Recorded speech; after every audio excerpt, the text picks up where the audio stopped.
Yes, I can use the start time set.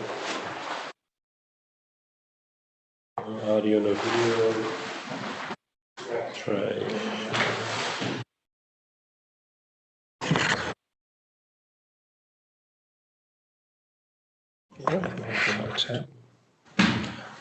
I get my headphones.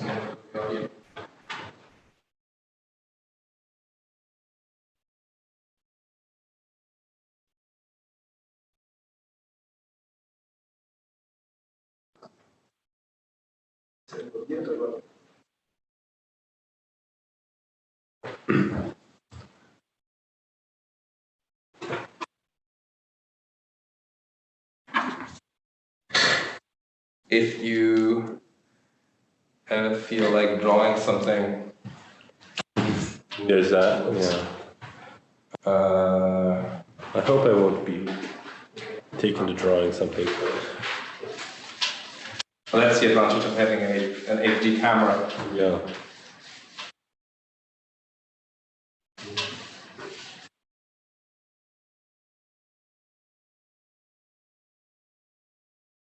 The number called me.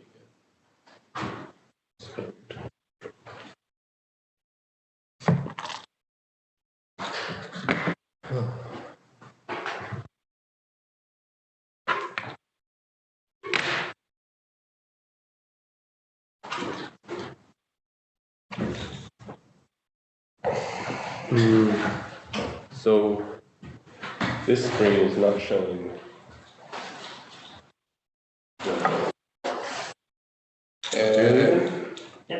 See how it is? That's annoying. I've got your screen share. Yeah, I thought it was in yours. Bye.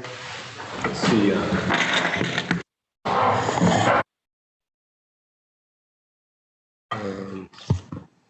Can we switch that to?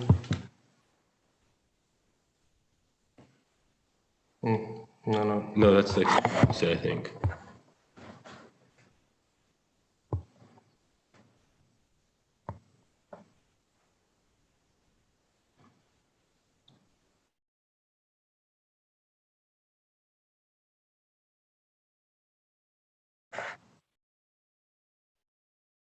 Let me try unsharing from this one and see if sharing from that one.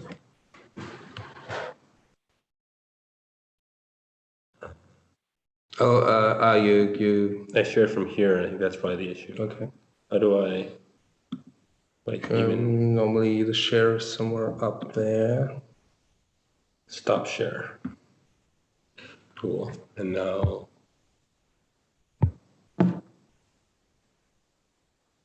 great. So now that's showing. It's not showing up there, but it's showing from here. I mean, yeah. Okay. So I can now see it by. Oh God. Like it's on my screen now again, but like. Okay. I guess we have to make do with that.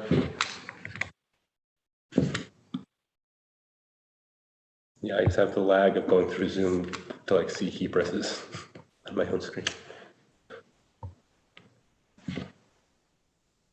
Yeah, maybe layout, content on all displays, I think is, there we go.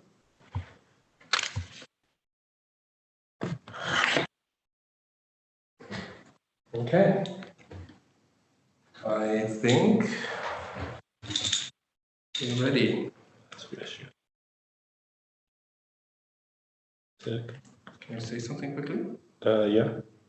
You just want me to be speaking? What? Cool. Say something again. Yeah.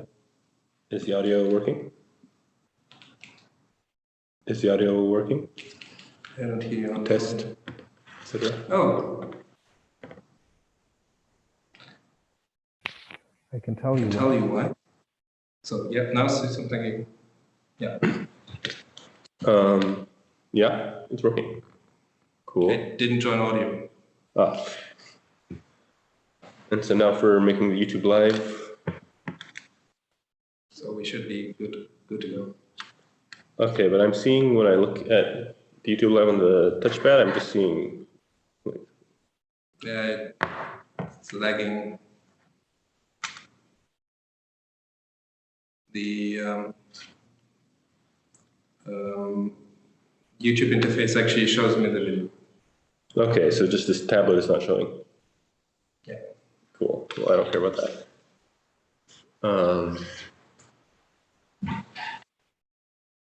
Great. It sounds like this is working.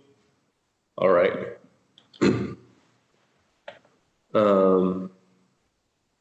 I guess, oh wait, do you tweet it? We should tweet it, right? I'll tweet it. Okay, cool. Like tweet it and maybe on Reddit too.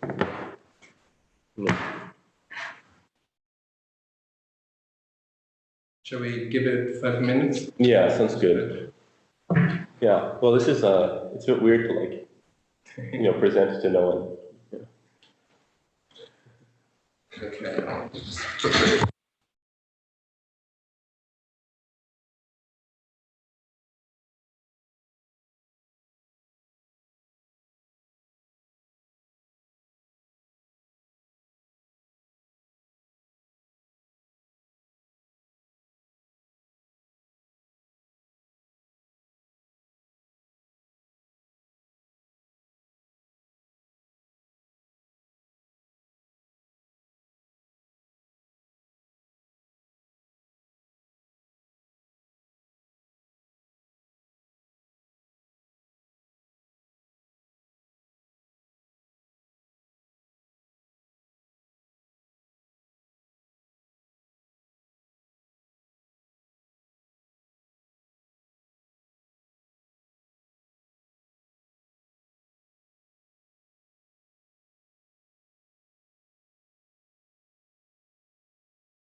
Hey everyone.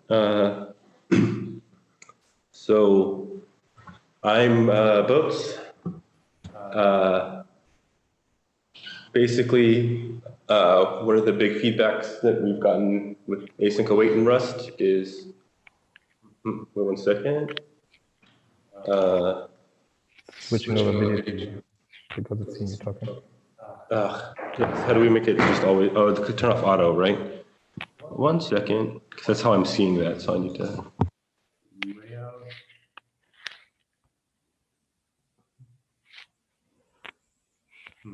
Did you turn off sharing on your side? I didn't turn off sharing on this. I didn't do anything. Okay. Because I think it switches off video sharing the moment you switch for the Zoom app. I see. So I must have happened to the. Oh, I know what happened. The adapter fell out.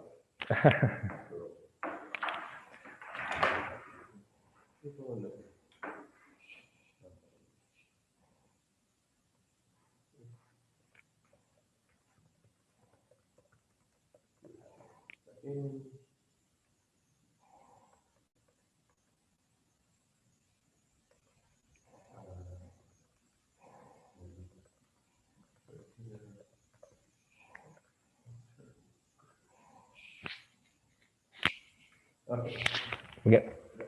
All right, sorry about that.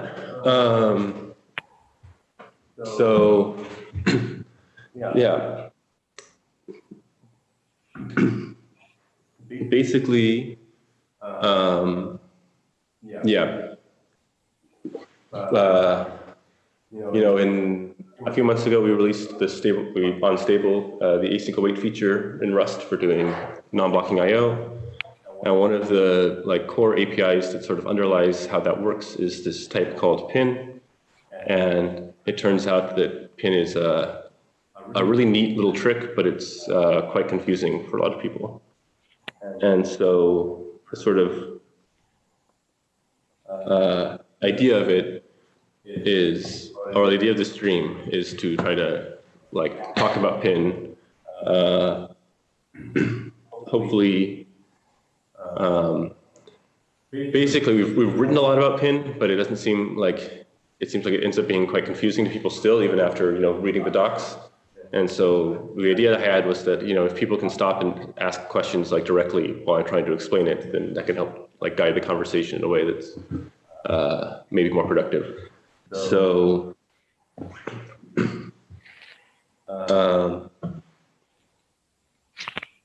I have just a bunch of documents that I'm going to open with Vim to try to walk through pin. And I think the way that I wanted to try to explain it, that I thought maybe might help people understand it, and also I'm sort of in the unique position to do is start from where we were before we developed pin, and then sort of the development history of pin, getting to the API that we have today. And so walking through, why we were motivated to create this API, and then the stages that went through sort of at a high level to get to the current API. So before we had before we had async await at all, we had the futures library, which was a really performant way of implementing non-blocking I/O in Rust. And the idea of the initial futures library was that it provided all of these combinators for combining features together, and you would use those combinators to build up a big feature and return it. And so this is just sort of a little toy example of trying to write a function using that interface, where you have a client, and first you make one request at the client to get some kind of index of foods, and then once you have that index, you do another request to the client to get all of the foods for that index that you got back. And so this sort of toy API has these two methods, and you would just combine the two together using this and then combinator. So you have get index dot and then, which takes a closure, which takes an index, and then the closure has to return a feature. So you just do client.get responses. And what this will do is it'll first make the index request, and then the get responses request, and it'll end up with is this vector of responses, a future that will eventually evaluate to a vector of responses. And this, in itself is sort of, async await is easier to use than this, but, this is manageable. It's, similar to the path that JavaScript had, where it started with callbacks, and then it had the promises, which had combinators like these. Before adding async await. But the problem we had in Rust was that this would not compile. This first example would you just get a ton of arcane compiler error messages about lifetimes, about ownership, and Is there a question? Can you increase font size a bit? Yeah. I think there's a slide where I'm gonna have to decrease it, but that's fine. Or we'll just not see all of it.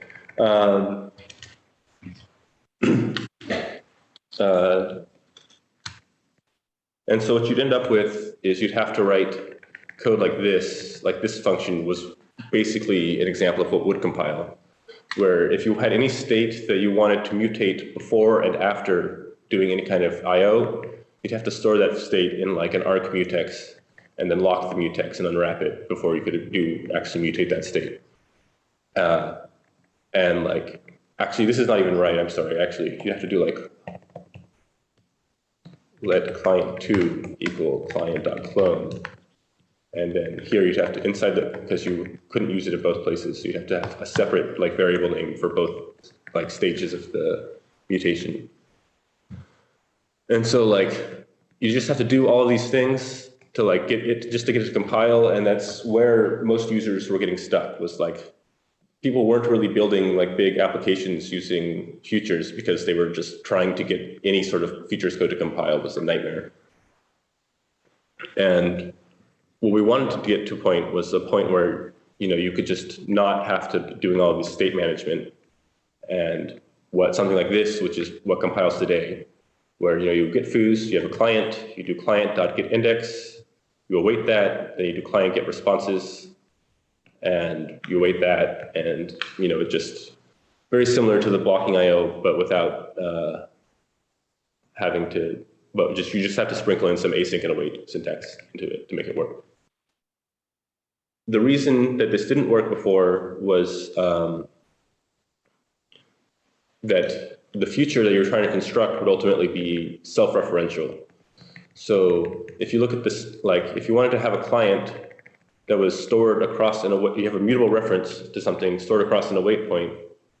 When you store something across an await, when you do this await, we create a like state machine for this function, and within each state for each await point, it has to store the state of the stack at that point.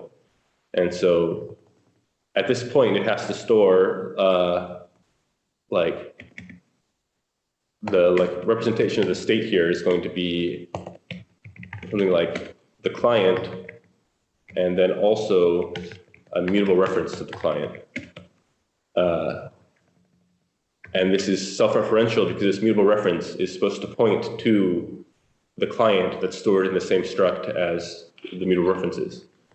And this is something you can't express in Rust surface syntax, like, because what happens is if you were to move this feature around after you start pulling it, once you get it into this state, then you move it. This mutable reference is the address of the client prior to moving it. So if you were to, you know, have something like, and you let future equal get foo's client, and your future.poll, and then let future2 equal, you know, something where you move this, you say the future2 equals future just is a move, right? Like it'll memcopy the future to a new location in the stack, and then you do poll again. The issue is that it got to the first await point the first time you pulled it and stored some like self-referential state. And the second time you pull it, that state is no longer valid because you've moved it between pulling.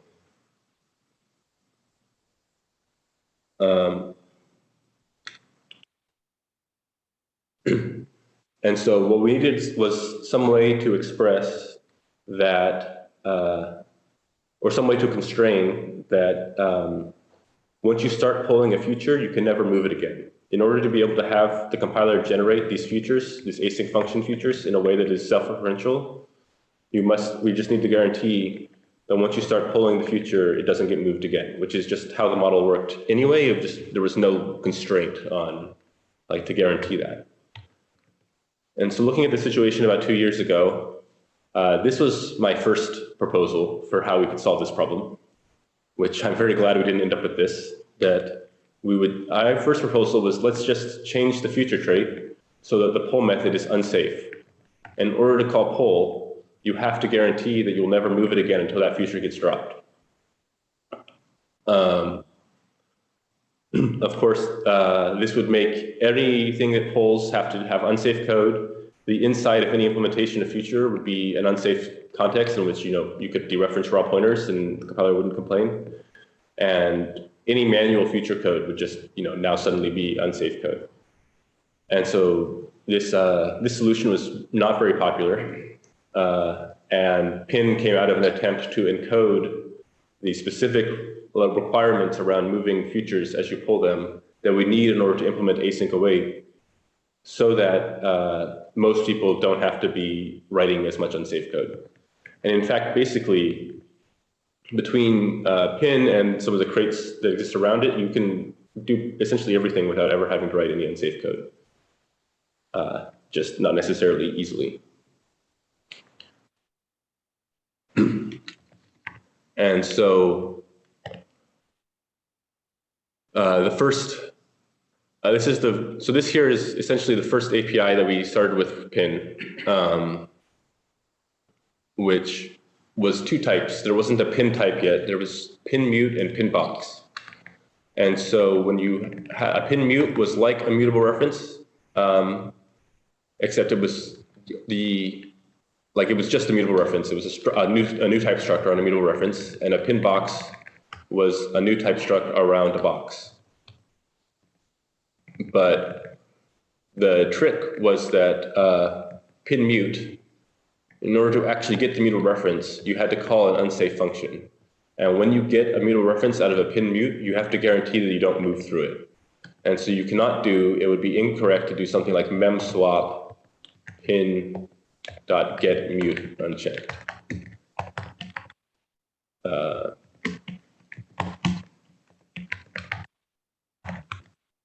Because that's going to swap the two in place, but in order to do that, you have to write an unsafe block. And so this unsafe would be wrong.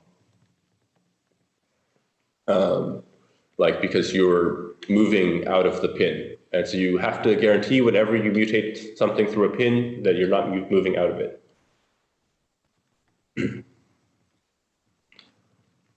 And so the idea for the API was that we would have future, which has a poll, which takes self by, instead of just taking mutable reference to self, it takes a pinned mutable reference to self using this pin mute type. And then what we would do in executors is we would use this pin box type, which a pin box type has this as mute method, which constructs a pin mute from a mutable reference to it. So the box is also pinned. And then to just run futures, we would spawn them into this pin box type. And then pull them using, it would just be like the executor would do something like fut.asmute.pull.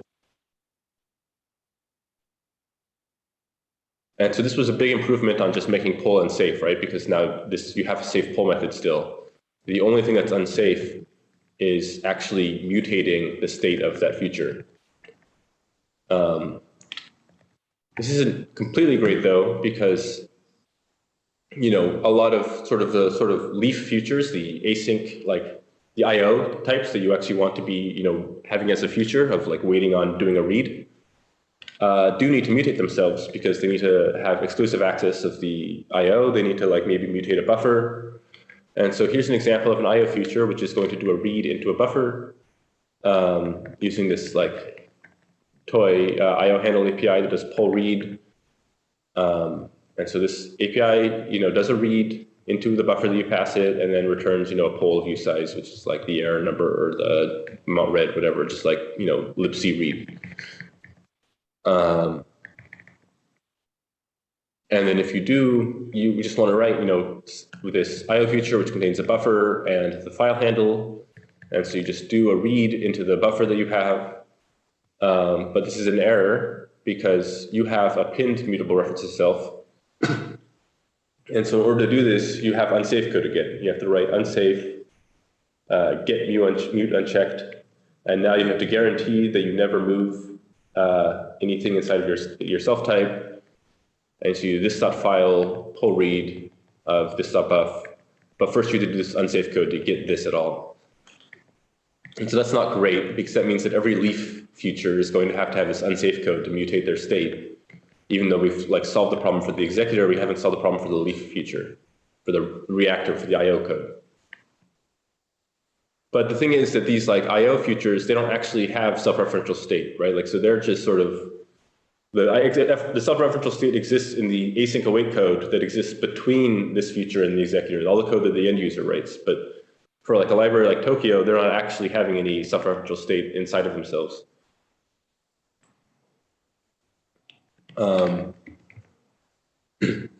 And so that's where the unpin trait comes from. So the idea behind the unpin trait is some types just don't need to be self-referential. And so those types, actually most types, just aren't self-referential. And so if it doesn't have a self-reference, then it can implement unpin. And so an unpin type, unpin is an auto trait, just like send and sync, that most types are unpin. And the only things that really aren't unpin are the futures that an async function turns into. And so what we added was that for a pin mute, who's pointing to an unpin type, it just implements deref mute, which means that for types that, if your like future type implements unpin, you can just treat a pin mute the same way you would treat a mutable reference. So your code becomes the same. In like that previous example, you don't have to do anything different.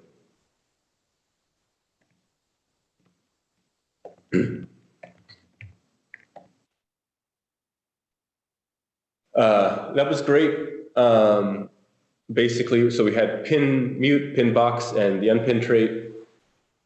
And sort of the last minute change that we made was that we realized that we could unify these into a single interface where you have this pin structure which wraps any pointer type. So pin takes a pointer type P, and then what we do is we have this unsafe constructor, pin unsafe, an unsafe FN new unchecked, which takes the pointer and produces a pinned version.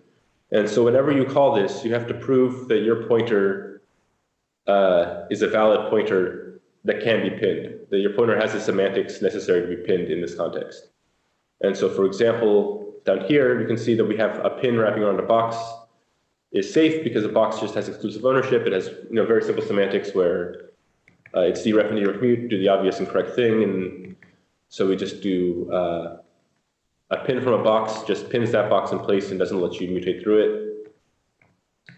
For anything that implements deref mute, you can then get a pinned mutable. So a pin of mutable reference is the same as the pin mute type from before, which you get through this as mute that calls deref mute on your type, and then gives you a pin of the mutable reference that you got back from that call. And for a pin of a mutable reference, we still have this get mute uncheck method. So what this was we just sort of simplified the API and like made it all combined into one type. This is where the unsoundness that has recently cropped up comes in, is we proved correct the previous version for pin mute and pin box, but we didn't actually prove this correct because it seemed like a very obvious transformation from the previous version. And later on, we'll get into why that actually wasn't true. So, but this is the final API that we ended up with. Like, there are more methods, but they all fundamentally, this is sort of the core API that you can, once you get a pinned pointer, you can use as mute to get a pinned mutable reference, and then you can use that to pull. If necessary, you can use this unsafe get mute unchecked. It still has impl p deref mute pin p where p target implements unpin. Sorry, it should be implement. So this still exists just like the unpin API. So if you have a pinned box or a pin mute, you can still deref mute them to as long as your target is unpinned. And so this was the API that we stabilized. Just this new pin type, which fundamentally what it does is if you have a pointer to a target does not implement unpin, it's unsafe. This API, wait, no, that's sorry, I'm looking at the wrong thing. This is sort of the core of the API, right? Like when you have a pinned mutable reference, it's unsafe to get an actual mutable reference out of it unless it implements unpin. And so if you have types that do not implement unpin, you cannot actually mutate them safely. So you have to mutate them after confirming that when mutating them, you don't move them. You don't invalidate the requirement that they don't get moved around because they might be self-referential. But if your type does implement unpin, then you can mutate it safely and everything sort of works normally.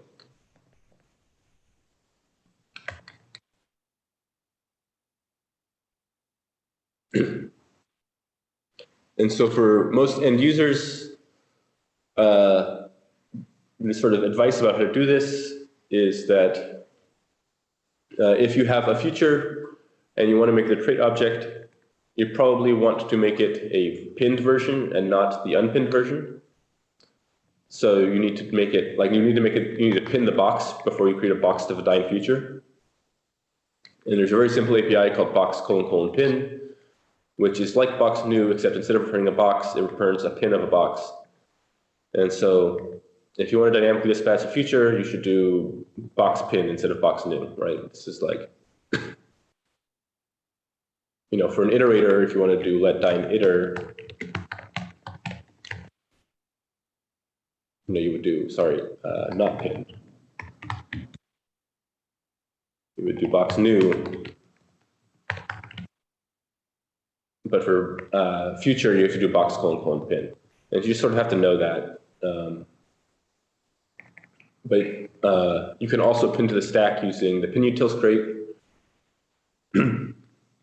which has a macro that does some tricks to make it safe to pin something into your stack frame. And so this doesn't incur heap allocation. And so what you do is you have something that implements future. You use pinutils, pinmute wrapped around it. And what that gives you back is it changes the binding of future from being a binding to whatever it was to a binding of a pinned mutable reference to what it was. And the guidance on this that I would say is just that you should, it's basically like, you should think of box pin as whenever you would use a box, you should use box pin. Whenever you would use a mutable reference, you should use the pinmute API. So if you're going to be storing something in the heap or like storing something inside of a struct or returning it from your function, probably you're going to want to use a box, just like the same way if you were trying to return a trait object, you probably are going to want to use a box of that trait object. And so you should be using the box pin API. But if you just need to pin it for the rest of this function, and then it's going to get dropped from the function ins, you should use the pinmute from pinutils so that you don't have this unnecessary heap allocation. And so I think the most common use case for pinmute is that like the futures provides the select API, where you want to do like these sort of different things for different futures. And select requires that these like be pinned or implement unpin. And so before you do select, you should do pinmute of your futures.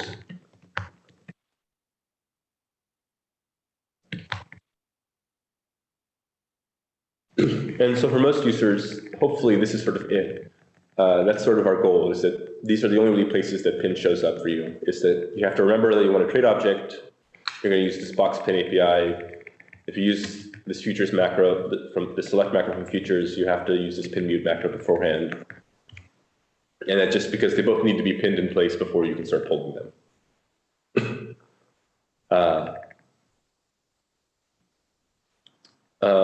The real case where it gets a lot more complicated is if you are writing your own manual combinator.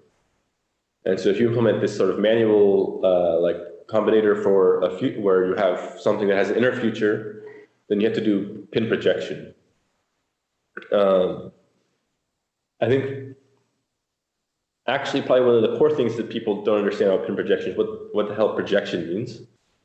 And so projection is just sort of programming language theory term for if you have a variable and you do variable dot field, this is a projection. You project from your variable to your field. And so a pin projection is you have a something like this where you have a pinned combinator, but you want to project to a pinned to a pin of your field, right? So you're doing a projection. This is basically just like self.inner, except that it is a pinned version of self.inner. And so that requires this unsafe code where you first, do pin get unmute unchecked of your field of your self type, and then you do pin new unchecked of the field type. There's also a sort of handy API for this in Std, which is pin map unchecked mute, which takes self and this is equivalent. These two unsafe blocks are equivalent.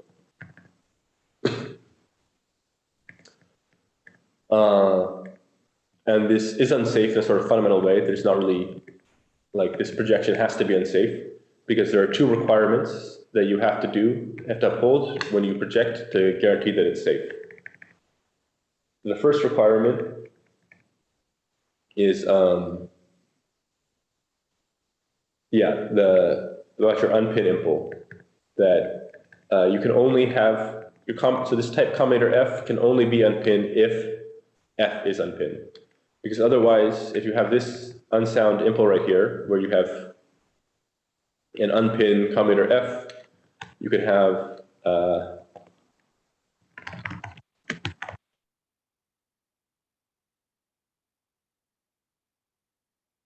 so let's say you have a combinator that's pinned, and you said that your combinator is unpinned, and so first you do combinator.inner.poll,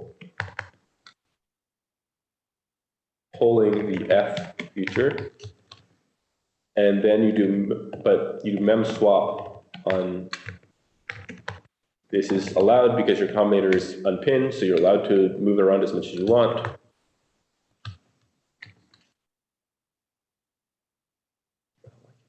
Type.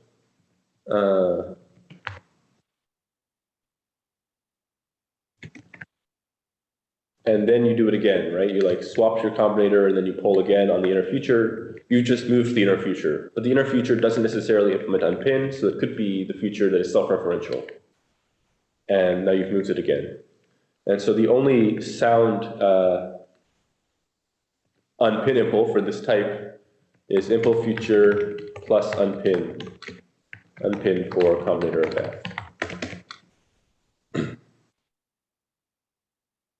Because then your combinator is only unpinned if the inner future is also unpinned. And the second requirement has to do with drop, which is that your drop implementation must not move the inner future around. So when you implement drop for your combinator, you have an unpinned mutable reference to it, and then that means that you can just do self.inner and now move self.inner around as much as you like. This is sort of like, the issue is that when you look at this drop impl, it's an unpinned mutable reference, but when you drop something that's been pinned, we're going to call this drop impl. And so it's basically like the drop glue. If you have a pin and then you drop that, what the drop glue ends up actually doing essentially pin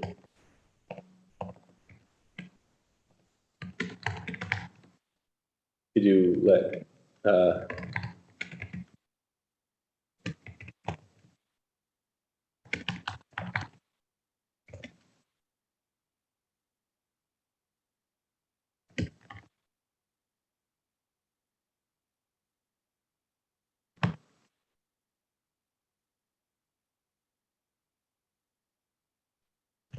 so the drop do essentially inserts this get mute unchecked call whenever it drops things. This is because we develop drop before we develop pin. And so really the drop trait should have this signature.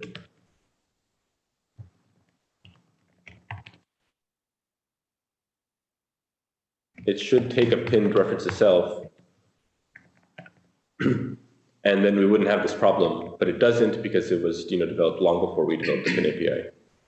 And so there's this additional requirement for pinning that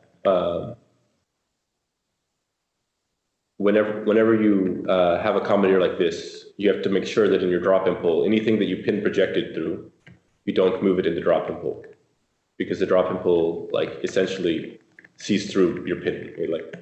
It has this pin get mute and checked call in its sort of glue.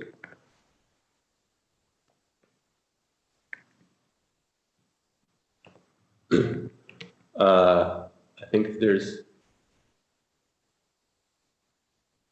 This is about the unsoundness. So before I get into the unsoundness, I just want to say there's a library called Pin Project, which has a totally safe API for the previous slide. Where, here, 1 second.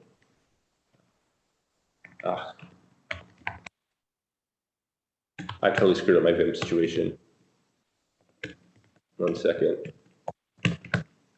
Come on.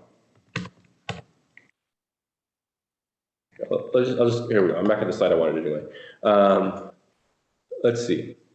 So the way you would implement this with Pin Project is you just do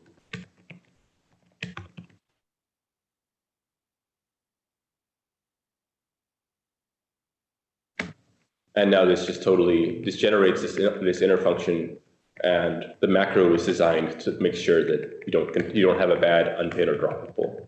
The macro generates impulse for you that guarantee that you can't write the impulse that would be unsound. And so if you need to project, I really recommend just using this library because it is guaranteed sound and you don't have to worry about writing any unsafe code. It's obviously a bit magical. I think maybe, yeah, I wish that we could have docs that really made it really clear what's going on, but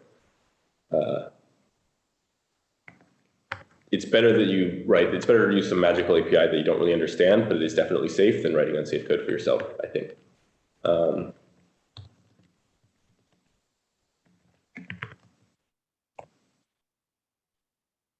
So, however, it turned out that there was a soundness hole in the Pin API, and it came when we did this generalization from pin mute and pin box and created this type called pin. So if you look at this, the as mute method on pin, for any type that implements deref mute, we construct a pin mutable reference by calling that deref mute. So this is essentially, we call pin new unchecked around p deref mute. And so the behavior of this function depends on what the behavior of p deref mute is. This should be fine because in order to do this, you have to have a pinned version of p, and the only way to get a pinned version of p is this new unchecked method, which is unsafe. And so if you were to write, your own pointer type with a deref mute impl that is really bad, you can't actually get a pinned version of your type without writing some unsafe code. And so the idea was that this was fine because, we only added safe APIs for constructing pins of the pin types in a standard library. So we looked at the impls for box, mutable reference, shared reference, RC, and ARC, and we said, okay, these types have the right behavior. We can create safe constructors for these types. What we didn't think about is that Rust has the orphan rules, which say that you can only implement a trait for a type if you are the one who wrote that trait or that type, one of the two.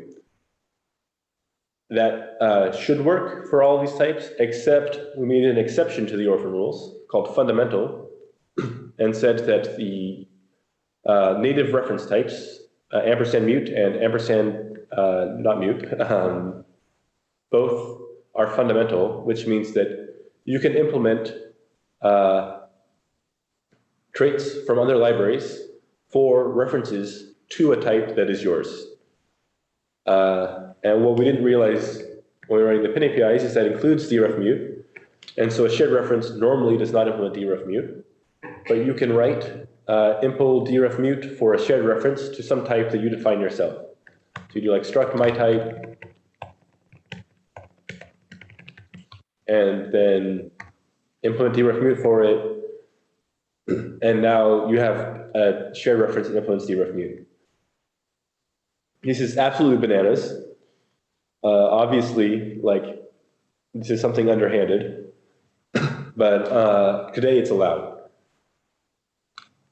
And so I have an example that demonstrates the unsoundness.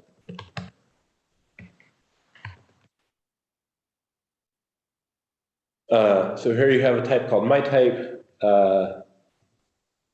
It's got, inside of it has a cell of an option to another myType, a mutable reference to another myType. And then you implement deref_mute for a shared reference by just going into that cell and calling replace to take the mutable reference out of the cell. And so when you get a pinned reference to myType, normally a pinned shared reference does not implement deref_mute, so you cannot call on pinref, you cannot call as mute, but you've now implemented deref_mute for a shared reference to your type, which means you now can call this as mute, which will call your deref_mute impl and return this other mutable reference that you had in this cell. And so when you constructed your pinned reference, you proved that the reference to this was pinned using box pin, this myType, but then you got a pinned reference to this one on line 12, this one that you created on line 11. So the one on line 11 is not pinned, the one on line 12 is pinned, but using this bad impl, you ended up getting a pinned reference to the version of your type that isn't pinned at all. And so now you can, mutate it through the pin API. It's supposed to have the guarantee that it's pinned, but as soon as you drop all these types, then the unpinned one is, but you have that back again. It's not pinned. And you can weaponize this into, getting undefined behavior using safe code. The solution to this that we came up with is we've long had the ability to add negative impulse only on unstable, and the Stentner library does this. Negative impulse for auto traits. So you can add, with the right features turned on, you can do something like impl not send for my non-thread safe. And so we have in the standard library, we have impl non send for an RC of T, right? Because reference counter, the RC type is not thread safe. Now that feature also includes adding negative impulse for any trait, including non-auto traits. And we're going to add to the standard library a negative impl of deref_mute for shared reference for RC and arg, and also, because there's another soundness hold for clone, a negative implementation of clone. Because when we're reasoning about these types, it's just intended that a shared reference does not implement deref_mute, because you're not supposed to be able to get a mutable reference out of a shared reference. And so this will mean that sort of really bananas deref_mute for a shared reference of myType will not be allowed, because there exists an implementation of not deref_mute, which will conflict with it. And so based on adding these things, which prove that these types don't implement these traits, Ralph has a sketch of how his group is going to formally prove even the generic version of pin with this that has been in sound. We're going to prove it sound as long as we have these 4 impls. And the only code that breaks is something that was writing, impl decay deref_mute. That will no longer be allowed, because having that will conflict with this impl that already exists.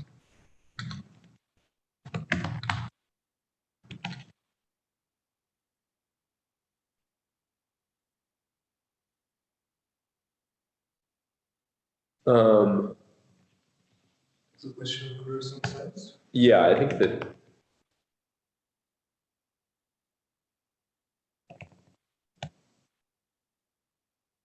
I didn't.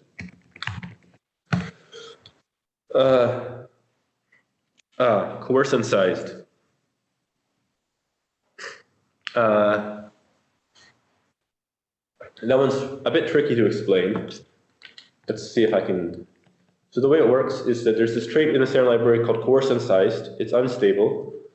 And what it is it basically says that it's implemented for all the pointer types, essentially. So coercion sized is what makes it so that when you have a box of I32 as box dyn display, that coercion is allowed inside of boxes. So box has an implementation of coercion sized, and so does, so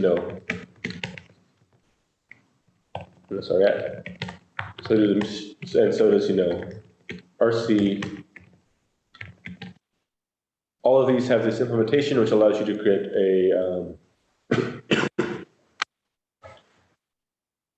a trait object out of the, lets you convert from the concrete type into the trait object type. We also have a conversion of coercion sized of pin for anything else that implements coercion sized. So now because of that, you can do pin box I32 as.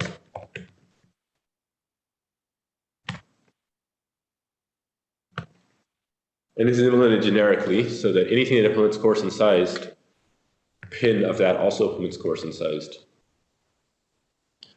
And then the problem comes in because we have for pin,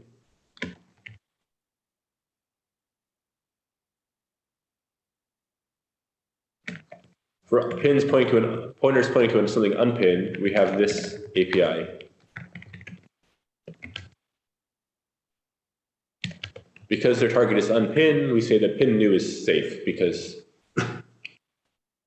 a pinned pointer to something that's unpinned is supposed to be the same as an unpinned pointer, just a normal pointer type. The problem is if you do something like this, dyn display does not necessarily implement unpin, right? This concrete type I32 unpin, we know that for sure, but does dyn display implement unpin? No. It only, this extra colon. The only thing that implements unpin would be dyn display plus unpin. And so what you can do is pin new of my pointer to an I32 like 0 as pin my pointer dyn display. You now have a pinned pointer to something that may not implement unpin. And so what you can do now is you can have something like impl dref mute for my pointer dyn display.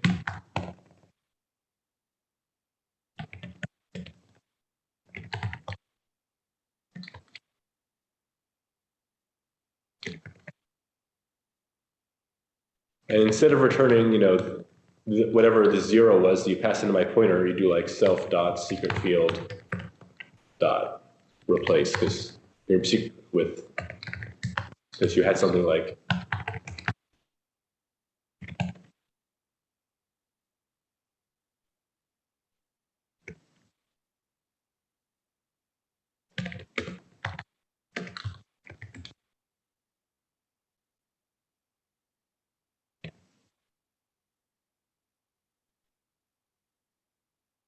And now you have something that's not pinned in place. That the type, the type that you were storing there is actually something that isn't unpinned. Like it's not the same type as T. It's some other type that you constructed. And so if your pointer type implements coercion sized, then you can do basically this, where you do pin new as, and it's a safe constructor for a pinned pointer to something that does not implement unpinned. And so what this means is basically coercion sized is an alternative way to construct a pinned pointer other than pin new unchecked. And so sort of the basic solution there is coercion sized already is like a magic trait really tied with the internals of the language, we're just going to make unsafe trade, mark it unsafe probably. There's an alternative where we have like, instead we continue to make it safe, but we have like unsafe trade, coarse, hit, coarse, unsized. God, this Mac keyboard is terrible.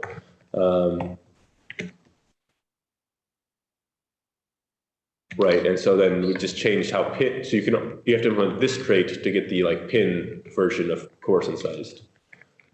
The difference between the two is basically just expressiveness, right? Like maybe people want to be able to create coarse and sized for things that don't implement pin, but not, and it's sort of hard to justify why you would have that. So yeah, but that's fortunately coarse and size is unstable, so we can make breaking changes to the API. Are there other? Yeah, this is just free questions now, so.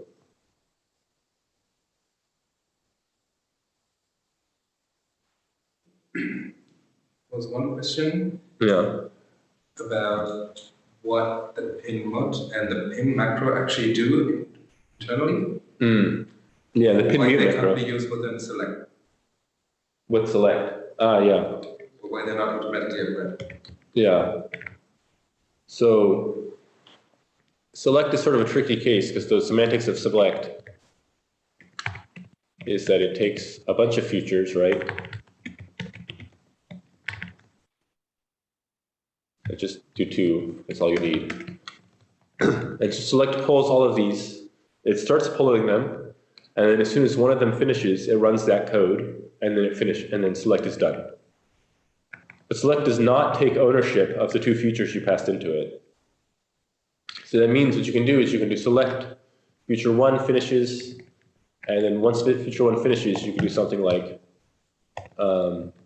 move somewhere else, feature two. And now you can start pulling feature two again in a new location. But when select started running, it pulled feature two as well. And so this is moving, this allows you to move between polls and the reason that select does this is because one common use case for select is to have a loop and then select inside of the loop. And so after the loop is done, you're going to move them back. You don't need, so if select moved these, you wouldn't be able to select in a loop because the first time you selected, it would move them. It would now have ownership of them. Then when it finishes, you try to run the loop again, and then you're passing a new these futures again, moving them into select again. And so select does not take ownership, but it does pull. And if you don't take ownership of something in pull, you have to have it be pinned. You already pinned in place, or implement unpinned. And so that's why select is implemented this way. Personally, I think that 90% of the use cases for select could be handled with two macros, which I'm just going to name. So this race macro would run once, it would run the code for the first these it finishes, and then it would cancel the other feature. And this would not require them to implement unpin because it takes ownership of both of them. And then now that it's ownership, it runs the code in response to one, and it just drops the other.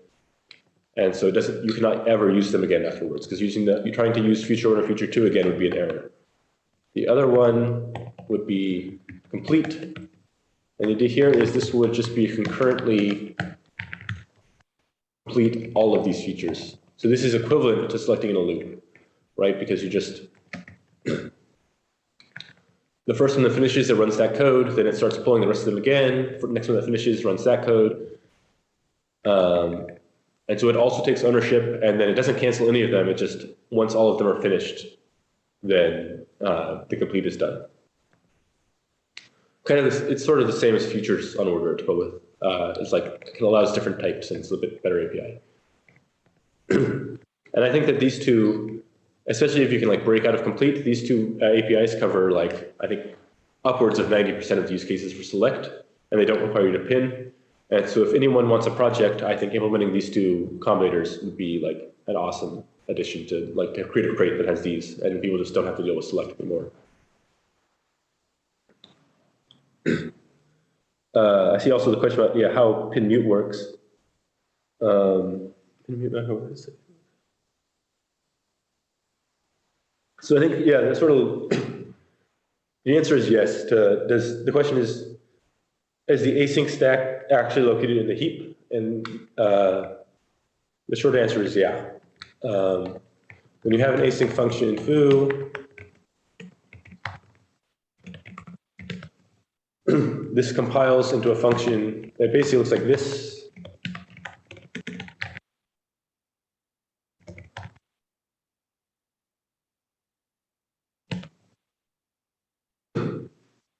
And so when you call foo, you just get a future back. It doesn't actually run any of the code inside of the future, it just constructs the future. When you await inside of an async function, it adds the state of that future into the state of the future that this returns. And so those futures can just get bigger and bigger. And eventually you call spawn foo, like, using one of the executor libraries. And what that's going to do is take the future that foo returns, basically just this box pin of what you got, and it makes a heap allocation. But the sort of key point to understand is that when you have something like this, and you do like something like bar.await, that doesn't do a heap allocation. So then the state from the bar future is just going to be stored into the state that foo generates also.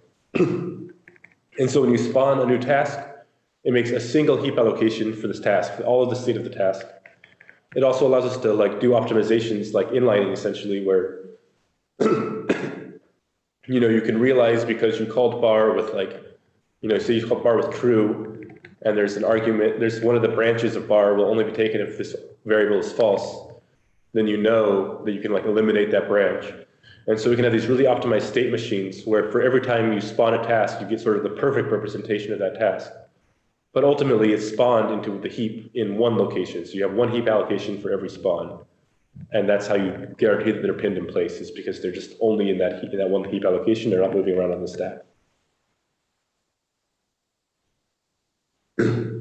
About heapless async await, yes, but basically it can only, well, if it's actually heapless, like your embedded system doesn't have any kind of dynamic memory, then you can only run one future at a time. So you have this stack machine, like a valid executor would be like something like spawn f. Well, actually, like would then just like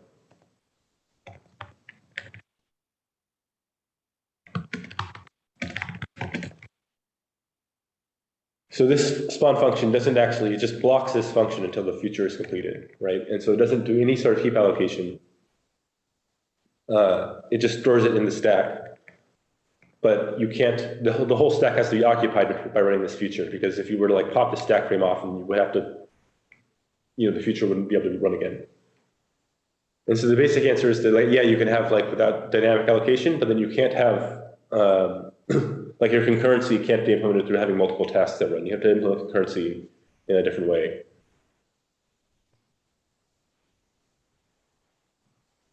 And yeah, yes, it would be like, it basically is a much more limited API. You can't have this sort of like spawn API where you can just sort of spawn a feature and now it's running in the background and you await that, or like you don't even await that, right? You like just drop it and that's concurrent with whatever you're doing. Like you can only have essentially the sort of block on API. It's the only thing you can do without a heap, where the rest of the stack will be now taken up by running this feature.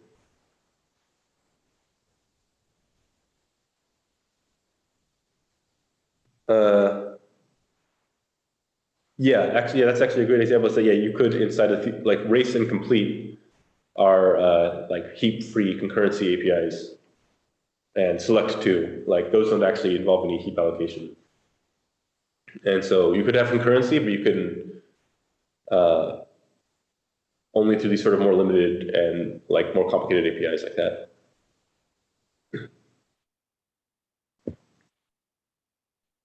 Are there any like older questions that I didn't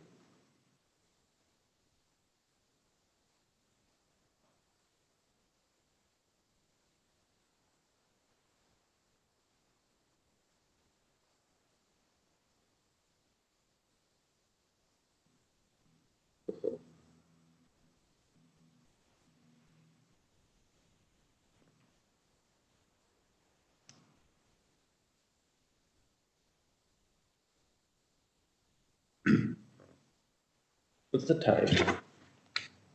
Okay, we're pretty good on time then. Yeah. Does anyone have any questions about like anything you want me to review again about pinning or anything that I didn't explain well? Like,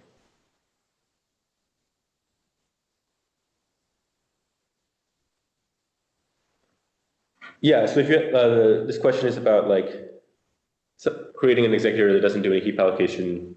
Yeah, if you have a static number of features that you can run, like actually saying one was really not true. I'm pretty sure you can implement like if you have some pre-allocated space and must run features, you can run multiple features in that pre-allocated space.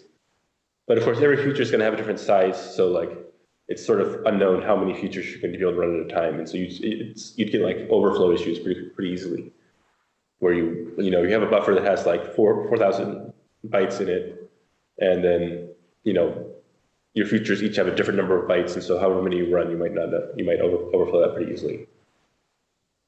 Can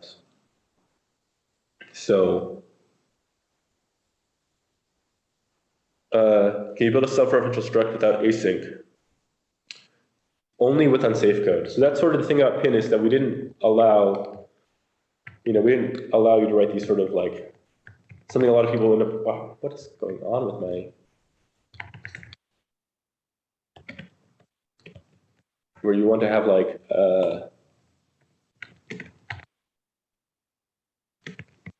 pick self bar, right? You want to be able to say, like people often run into use cases where they want to be able to do this. We want to bundle something up with a reference to it.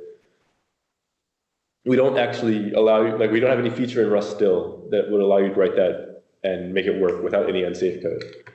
But what you can do is, you can write struct foo bar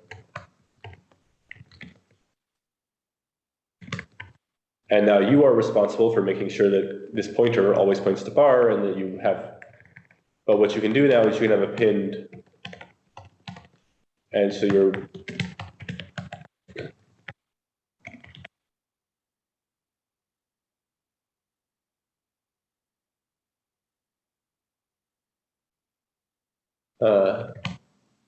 and so this guarantees for you that you're pinned in place. And so now you can therefore, self dot, you can do like,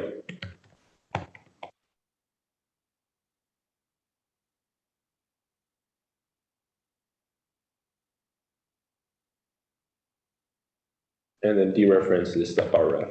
This dereference now it's safe because you know that you've pinned yourself in place. And so pin gives you like the ability to express these kinds of requirements in like an easier way. But you still have to write all the unsafe code to implement your self-referential struct. And so async is just the compiler is implementing all this unsafe code for the users, right? They just write something that looks like just a normal Rust function, and the compiler generates all this unsafe code for them behind their back. But if you want to do it yourself for something that like isn't just async await, you do have to write that unsafe code yourself still.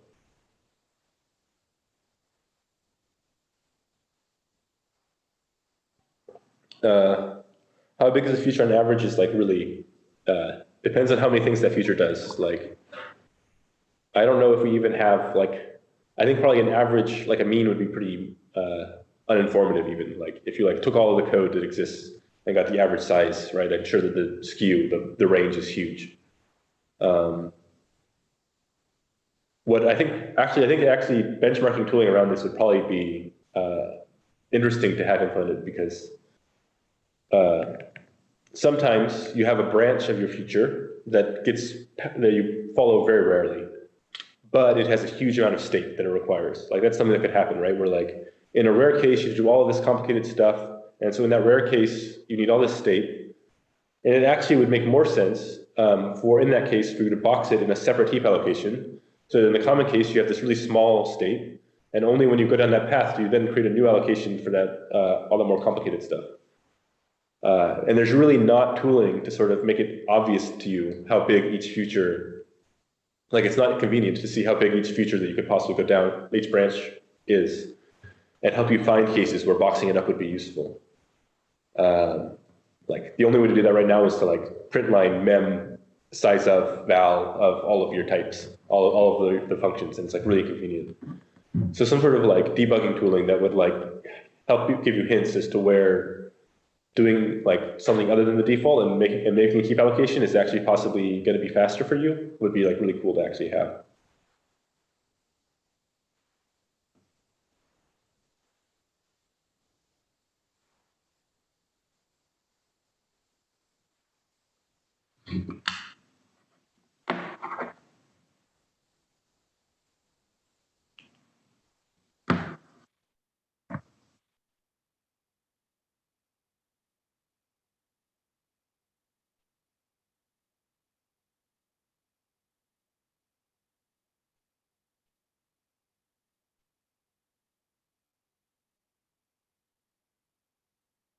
If my future is, the question is, if I have a pinned mutable reference to my future, once it's out of scope, can I move my future? And my future is not unpinned? And the answer is no. That's sort of that's why you have to construct mutable reference using this pin mute macro. So I think probably talking about the pin mute macro would help make this clearer. So you have pin mute my future, and now my future has to type pinned. So with the pin mute macro, I think the expansion is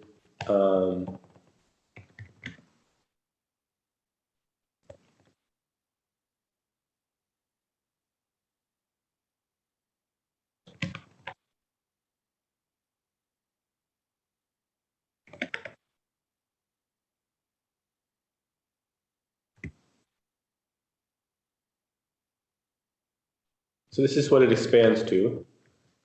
And so the first line is really critical here because the first line moves my future into the macro, essentially. Like you cannot access the original binding again, and then it rebinds it, your name, to this new pin type. So you can't ever do anything with the original my future again once you put it into this pin mute. So you cannot move my future again because now my future points to it is the binding just to this pin.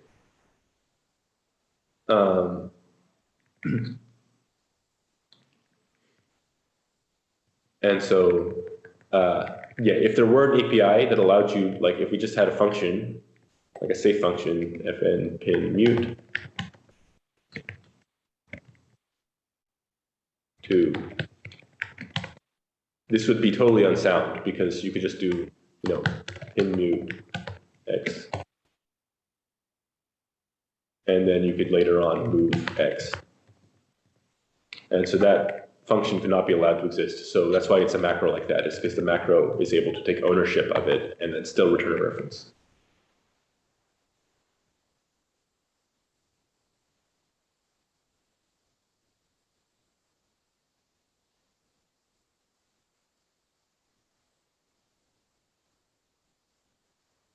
How complex is making an executor? It really depends on what kind of executor you want.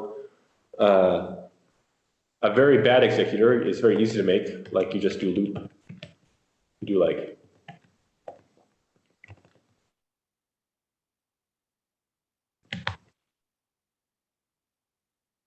or actually it should be so while let poll pending.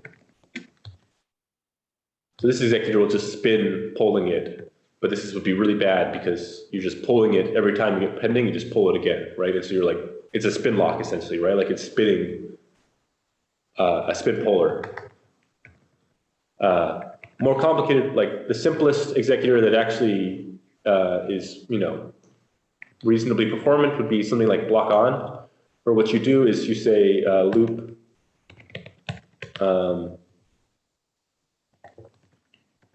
future.poll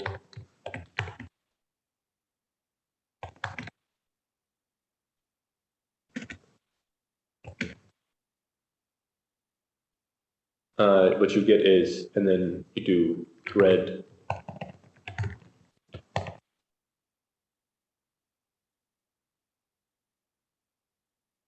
and so you park this thread, and then in the context that you pass that future is something that can unpark the thread. And so then the future is ready to do more work, it'll unpark the thread, and then you'll try again. And then else break. And so this way you're not like just spinning, but you're parking. And so the block on executor ultimately, you know, underneath all the code, it just, this is what it's doing. More complicated executors that can, you know, are much more like, can get much more advanced, right? Where they have like multiple threads that are all running the futures. They use like work stealing queues to like divide up the work between those different threads for different tasks. But I think that like, I implemented, there's a library under my GitHub called JulieX. So it's called JulieX, and it is a like 200 line executor that's like pretty decent, that can handle running multiple tasks at a time on multiple threads. I wouldn't recommend using it over Tokio or ASIC Stud, but it's like, if you wanted to look at an example of an executor, it does involve an unsafe code, but like, you know, it's at a like scale where I think someone could review it and like see how it works without as much trouble as like the executors people are using.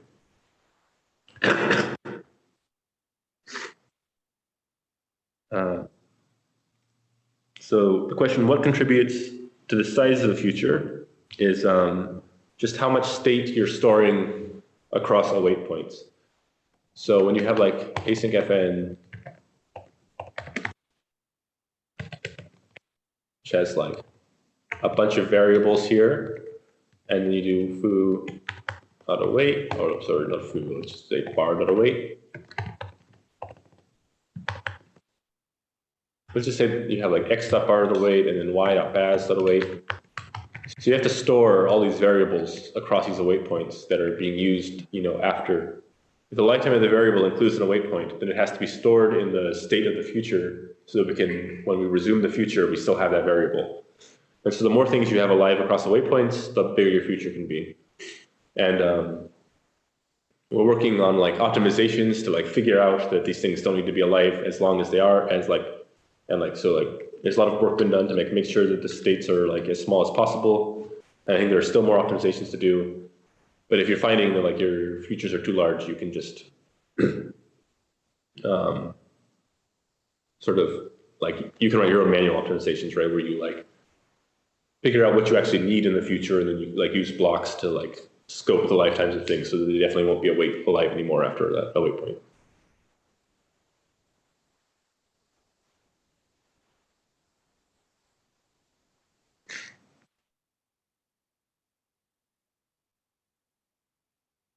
About the feature of parking the thread, so like, so when with this like with the like thread park block on example,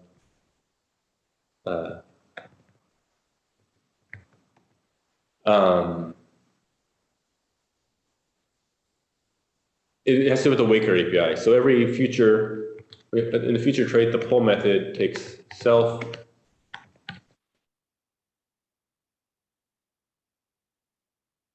and a context. And so when the future is somehow ready to do more work, context is a waker, and it calls context.waker.wake is basically the API. And so for that, and the waker, what wake does is sort of like, it's like a trait object, essentially. And every executor defines its own wake function. And so for the thread parking executor, its wake function is just unpark that thread. And so the waker like has the thread ID or whatever in it to be able to unpark the thread that was parked. And so it's not like the futures themselves know to unpark threads. The futures are all written in this abstract way where they just call waker.wake, and whatever that means for this executor is what happens. And so that's why all the futures, the design of it is so that they can all be run on different executors. For like most multi-threaded executors, that means like wake puts the feature back on a queue that the threads are going to be processing tasks off of. But for block on, it just unparks the thread. And so, so yeah, that's sort of actually sort of a core part of the futures model is this idea of this like wakers as this abstraction over all the different executor models that you could have. So if you know, I write a bunch of futures code, you can run that futures code on different libraries that implement executors. You can run it on all of those different executors because it just uses this wake API.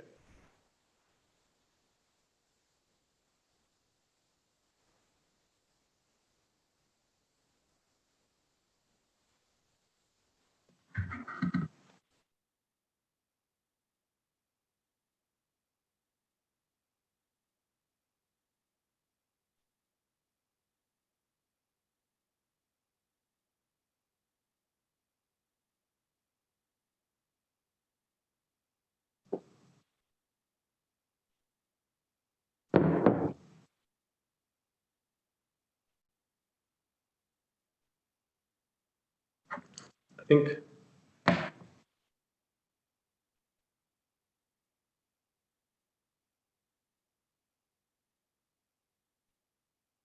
I hope that I'm not as laggy on everyone else's screens as I am on this tablet that I'm looking at. Yeah.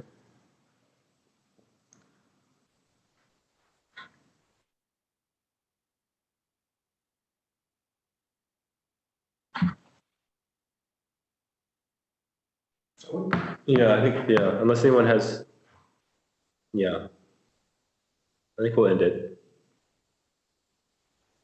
I want to go eat dinner and stuff. Cool. Yeah. Well, Yeah, this was good. let's wrap that up. And I'm going to cut the video in the next days. Cut a little bit of the front and the back off. And if you enjoyed that, we will happily try that again at some point. Yeah, feedback would be great. Bye.